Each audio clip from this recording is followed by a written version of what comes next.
លោកប្រាក់សុខុនឆ្លើយមកយ៉ាងសាមញ្ញថាដោយសារតែលោកចិនស៊ីមានសញ្ជាតិខ្មែរដោយខុសច្បាប់ខ្ញុំកោតថាលោកប្រាក់សុខុនលេបចូលដែរនៅក្នុងការប្រើនយោបាយប្រជាពិធបោកប្រជាពលរដ្ឋខ្មែរឲ្យជឿថាសញ្ជាតិនឹងបានដោយខុសច្បាប់លេសនេះគឺជាលេសរៈកំផែលខ្លាំងមែនតើតាមពិតកម្ពុជាចង់បានលេសអីក៏បានដែរប៉ុន្តែលេសដ៏រៈកំផែលនេះគឺជាកំបិតចិត្តដងឯងមួយដ៏ខ្លាំងដែលធ្វើឲ្យប្រជាពលរដ្ឋខ្មែរក៏គិតថាលែងជឿរដ្ឋាភិបាលកម្ពុជាសហគមន៍អន្តរជាតិគេថាបាយបិណ្ឌជាបាយបាតបៃលុកបៃឡទៀតដោយសារអីបើលោកចិនស៊ីខុសច្បាប់បានសញ្ជាតិចោះអ្នកដែលចូលសញ្ជាតិដែលជាសញ្ជាតិចិនមានដូចលោកចិនស៊ីរាប់ពាន់នាក់បានចូលសញ្ជាតិខ្មែរខុសច្បាប់ប្រមាណអ្នកមានតែលោកចិនស៊ីនឹងមួយទេឬយ៉ាងម៉េចហើយលោកចិនស៊ីខុសច្បាប់វាដូចជាប្លែកណាស់បើសិនជាអាមីអាថោងដូចជាកូនម្បាតអីគេអាហ្នឹងខុសច្បាប់យើងចេះយកមកធ្វើកគេទៅធ្វើស៊ីគេទៅអាហ្នឹងវាដូចសមតែលោកចិនស៊ីខុសច្បាប់គឺជាកំបិតចិត្តដងឯងហ្នឹងដោយសារអីអញ្ចឹងគាត់ជាទីប្រឹក្សាដែលមានបរិជ្ជក្រិតតែងតាំងដោយព្រះមហាក្សត្រនេះយ៉ាងម៉េចទៅវិញជាការបំពេញប្រជេស្តាព្រះមហាក្សត្រខ្មែរឲ្យឡាយប្រហោះលេខាដើម្បីផ្ដាល់សញ្ជាតិចុះមន្ត្រីណាដែលហ៊ានប្រមាថប្រជេស្តាព្រះមហាក្សត្រនៅក្នុងការបញ្ជូនសំណុំរឿងដែលជាអំពើពុករលួយឲ្យសញ្ជាតិទៅខ្មែរទៅបរទេសជាអំពើក្បត់ជាតិការផ្ដាល់សញ្ជាតិខ្មែរទៅឲ្យជនបរទេសឲ្យមកបំផ្លាញខ្មែរគ្រាន់តែផ្ដាល់សញ្ជាតិនឹងជាអំពើក្បត់ជាតិបាត់ទៅហើយនៅមកបំផ្លាញខ្មែរទៀតឲ្យខូចឈ្មោះនៅលើឆាកអន្តរជាតិមិនដឹងក្បត់ជាតិប្រមាណចំនួនទេតើមន្ត្រីណាខ្លះដែលនឹងទទួលរងនៅការធ្វើចាត់ការឲ្យបានដោយចាត់ការមន្ត្រីគណៈបកប្រឆាំងឬក៏អ្នកដែលរាយការណ៍ពីរឿងម៉ាស់ពាក់ឲ្យមន់នោះបើគេនេះចាប់ដាក់គុកឲ្យលឿនដូចអាគេមិនដែលតាំងតែក្បត់ជាតិអីតាបន្តិចរិះគន់រឿងវាក់សាំងរិះគន់រឿងបញ្ហាព្រំដែនការពីអធិបតេយ្យកម្ពុជាទៅជាចាប់ក៏ដាក់គុកអស់ឥឡូវមន្ត្រីដែលលោកប្រាក់សុខុនថាសញ្ជាតិនេះសញ្ជាតិខ្មែរលោកចិនស៊ីនេះបានមកដោយខុសច្បាប់សម្លក៏ពឹសឲ្យអាកំបិតចិត្តដងឯងហ្នឹងគឺប្រមាថប្រជាស្ដារព្រះមហាក្សត្រប្រមាថស្ថាប័នផ្ដាល់សញ្ជាតិរបស់យើងធ្វើឲ្យមានមន្ទិលគ្រប់រឿងចោះគេមន្ទិលយ៉ាងម៉េចទៀតទៅអ្នកដតីទៀតដែលបានសញ្ជាតិខ្មែរមកកណោដោយទាំងជនជាតិវៀតណាមផងដែលបោះឆ្នោតនៅស្រុកខ្មែរដែលសម្រេចជោគវាសនារបស់កម្ពុជានោះតើប្រជាពលរដ្ឋបារម្ភប៉ុណ្ណាទៀតទៅនៅពេលដែលលោកប្រាក់សុខុននិយាយថារឿងមនុស្សដែលជាទីប្រឹក្សារបស់ប្រធានព្រឹទ្ធសភារបស់យើងទីប្រឹក្សារបស់រដ្ឋមន្ត្រីក្រសួងមហាផ្ទៃទីប្រឹក្សារបស់នាយករដ្ឋមន្ត្រីខ្មែរបានសញ្ជាតិដោយខុសច្បាប់អញ្ចឹងបានថាខ្ញុំនិយាយថាកំបិតចិត្តដងហ្នឹងគឺជារឿងមួយដ៏គ្រោះថ្នាក់មែនតើព្រោះអីកម្ពុជាទាល់មែនតើអត់មានជំរើសអីមិនហ៊ានទុកនៅក្នុងដំបៅទ្រូងសុកចិត្តប្រឡែងចិនស៊ីទៅឲ្យចិនបើទោះបីចិនស៊ីលះបង់សញ្ជាតិចិនបាត់ទៅហើយទៀតហើយឃើញលើគោកឯងចិនស៊ីលះបង់សញ្ជាតិចិនបញ្ជូនទៅចិនខ្មែរចិនស៊ីមានសញ្ជាតិខ្មែរអត់កាត់ទោសនៅខ្មែរហើយអ្នកណាមើលមិនឃើញអំពីនយោបាយប្រជាពិធដែលដោះស្រាយឲ្យទៅរួចខ្លួនហើយគិតថាជាការដោះស្រាយឲ្យត្រឹមត្រូវតាមនីតិវិធីអារឿងហ្នឹងបើជានយោបាយក្នុងស្រុកយូរហើយយើងធ្វើអត់សូវឆ្ងល់ទេព្រោះខ្មែរគ្នាឯងយើងរករឿងយ៉ាងម៉េចក៏គ្មានណាគេឈឺក្បាលដែរប៉ុន្តែជាមួយឆាកអន្តរជាតិមិនមែនជានយោបាយរបៀបក្មេងបៀមដៃកើតទេអន្តរជាតិនេះគឺគេដឹងយើងបោកប្រជាពលរដ្ឋខ្មែរបានតែយើងបោកសហគមន៍អន្តរជាតិអត់បានទេ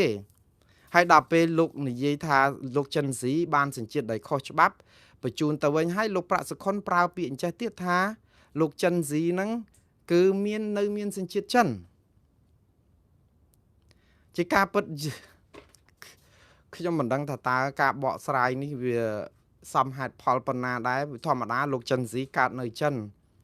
វាធំមានឯកសារសម្បត្តិកំណើតអីជាដើមកំណើតចិនហើយបើយើងមិនអាចទៅដូចថាឈាមយើងអញ្ចឹងបើចិនហើយមិនអញ្ចឹងប៉ុន្តែគាត់បានប្រកាសលាលែងសញ្ជាតិ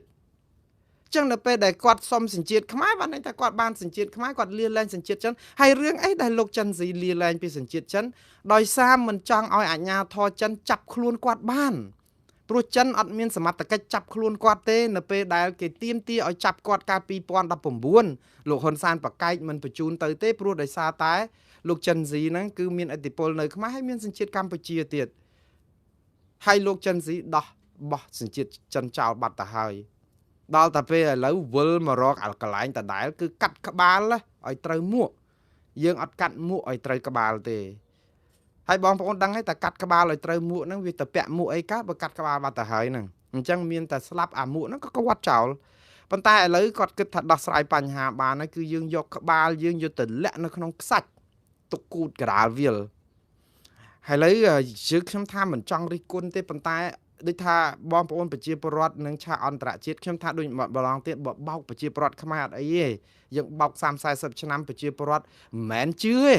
អត់មានជំរឿសនឹងមិនជឿព្រោះបើមិនជឿក៏ខំមាត់សង្កត់ចិត្តក្នុងចិត្តតែហ៊ាននិយាយអីគឺគេចាប់ដាក់គុកប៉ុន្តែអន្តរជាតិគេមើលមកហ្នឹងគេឃើញថាអូយើងសហការយើងអីអញ្ចឹងមែនក៏ប៉ុន្តែមើលទៅហាក់កផែលទៀតគេមិនដឹងថាសង្ឃឹមថាលើយើងនឹងចាត់ការអ្នកដែលនៅស្រុកខ្មែរនឹងបានអីហើយជំនឿបើចាត់ការឲ្យបានប្រសិទ្ធភាពដែលថាបង្ហាញតម្លាគឺចាប់មន្ត្រីដែលផ្ដាល់សញ្ជាតិឲ្យលោកចិនស៊ីដោយខុសច្បាប់ដាក់គុកឲ្យអស់មន្ត្រីនៅក្នុងក្រសួងអន្តោប្រវេសន៍ហើយអ្នកដែលចាប់ដាក់គុកមុនគេគឺមន្ត្រីក្រសួងការបរទេសនឹងឯងដែលមានសិទ្ធិផ្ដាល់សញ្ជាតិផ្ដាល់អីដើម្បីឲ្យជនបរទេសនោះតើតើនឹងលោកប្រាក់សុខុនដែរហើយបងប្អូនម្ដងទៀតនេះគឺជាអំពើក្បត់ជាតិខ្ញុំអត់មានតែចោទថាអស់លោកក្បត់ជាតិទេអំពើក្បត់ជាតិគឺការផ្ដាល់សញ្ជាតិខ្មែរទៅឲ្យសញ្ជាតិបរទេសមិនមែនជួយចម្រើនដល់ស្រុកខ្មែរទេគឺមកបំផ្លាញខ្មែរទៀតអានេះគឺក្បត់ជាតិច្រើនចំនួនមែនតើហើយច្បាប់ដកសញ្ជាតិអីហ្នឹងគឺដកបានហើយនេះច្បាប់ដកសញ្ជាតិគួរដកអញ្ចឹងមិនមែនច្បាប់ដកសញ្ជាតិយកទៅដកមន្ត្រីបកប្រឆាំងដែលខំប្រឹងតស៊ូ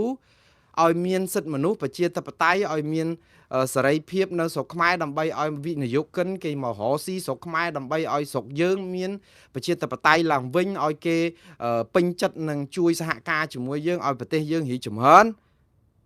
អាហ្នឹងមិនមែនជាក្បត់ជាតិទេហើយទៅដកសញ្ជាតិគេបែបហ្នឹងគឺជាអំពើមិនត្រឹមត្រូវទេអានេះអំពើក្បត់ជាតិនេះគឺអំពើអញ្ចែកបានត្រូវដក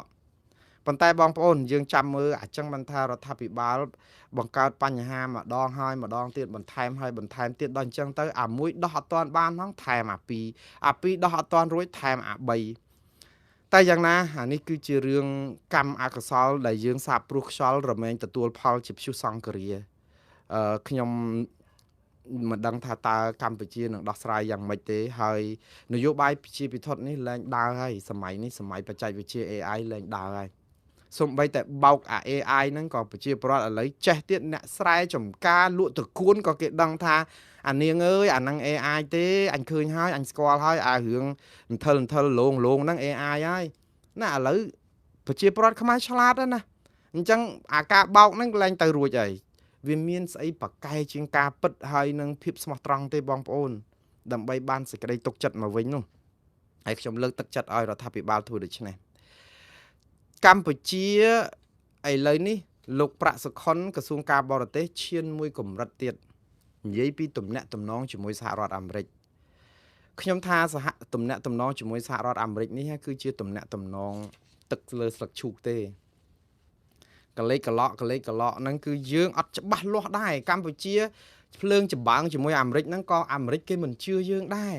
ហើយដល់តែពេលយើងមកអេជាមួយលោកត្រាំគឺយើងត្រូវតបងហ្មងព្រោះយើងហែលប្រច្រាស់ទឹកទេនេះ